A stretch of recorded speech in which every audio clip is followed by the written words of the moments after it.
Pada zaman Romawi kuno, ada beberapa teknik atau metode eksekusi mati yang pernah diberlakukan. Berikut ini 5 metode eksekusi mati yang paling mengerikan. Pertama, hukuman karung atau punakali.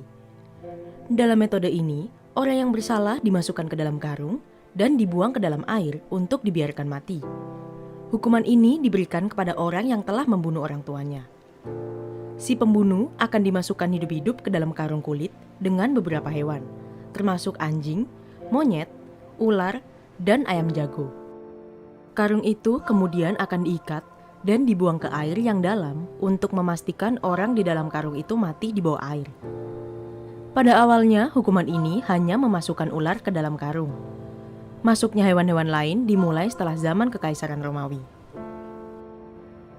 Kedua, dilempar dari tebing Tarpeian. Tebing Tarpeian atau Tarpeian Rock adalah tebing Romawi kuno yang memiliki ketinggian sekitar 24 meter. Para pengkhianat, pembunuh, dan budak pencuri dilempar dari tebing ini hingga mati. Menurut legenda, tebing itu diberi nama dari nama salah satu perawan Vestal, yakni Tarpeia. Dia adalah putri seorang komandan Romawi, Spurius Tarpeia. Ketika Roma dikepung oleh orang-orang Sabine pada abad ke-8 sebelum Masehi, Tarpeia membuka gerbang kota dan membiarkan musuh Romawi Titus Statius masuk. Dia melakukannya sebagai imbalan atas gelang dan cincin emas yang dikenakan oleh orang-orang Sabine. Tarpeia telah berkhianat saat Roma dikepung oleh orang-orang Sabine. Ketiga, dibakar hidup-hidup. Metode ini dikenal juga sebagai imolasi. Diterapkan pada orang-orang yang bersalah karena bidah, sihir, pemerkosaan, dan pengkhianatan. Dalam metode ini, pelakunya atau orang yang bersalah akan diikat ke tiang tinggi dan menggunakan pakaian berbasis papirus dengan lilin yang diletakkan di tubuhnya. Lilin itu terkadang bercampur dengan lemak babi, dan orang tersebut akan mati karena terkena panas yang ekstrim.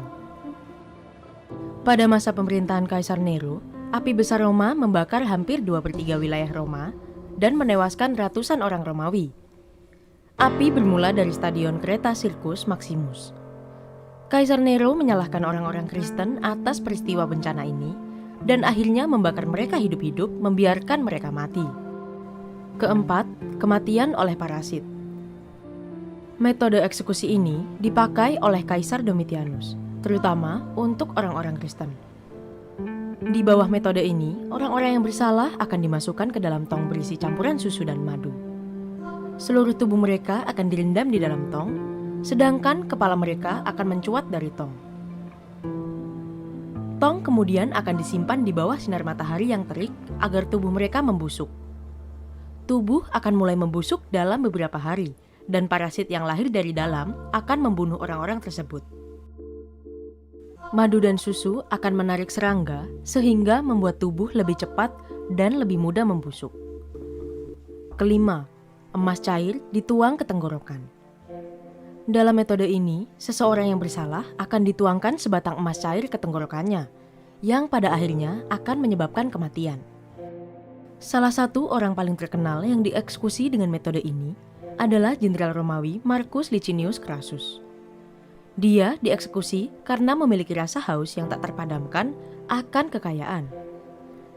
Kadang-kadang beberapa orang yang bersalah akan dituangkan timah cair sebagai pengganti emas.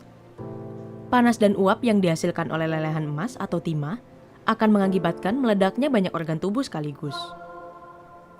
Siapapun yang dipaksa menelan emas cair atau timah cair tidak akan bisa mengontrol alirannya di dalam tubuh dan akhirnya mati dengan cara yang amat menyiksa.